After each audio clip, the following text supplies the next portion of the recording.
ស្វាគមន៍មកកាន់ការឲ្យតម្រុយឆ្នោតយួនលេខល្អច្បាស់របស់ Channel តម្រុយឆ្នោតយួន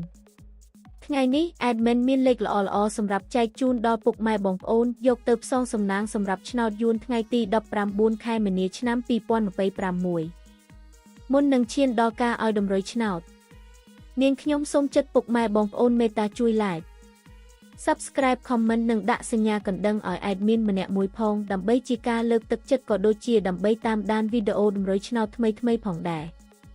ឥឡូវកុំឲ្យខាតពេលយូរតោះយើងទៅតាមដានតម្រុយឆ្នោតយួនទាំងអស់គ្នាចំពោះឆ្នោតពីរលេខគឺមានលេខ35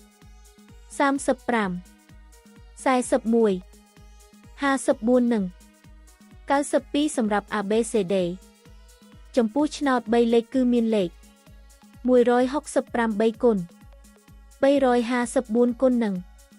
864គុណសម្រាប់លេខអូសខ្ទងគឺមាន30និង90សម្រាប់លេខអូស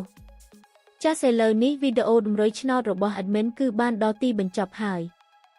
នាងខ្ញុំសូមជូនពរពុកម៉ែបងប្អូនដែលបានយកតម្រុយឆ្នោត Admin យកទៅផ្សងសំណាងជូនពរឲ្យហេងៗគ្រប់គ្នាចាក់ត្រូវគ្រប់គ្នាជម្រាបលាជួបគ្នាថ្ងៃស្អែកបន្តទៀត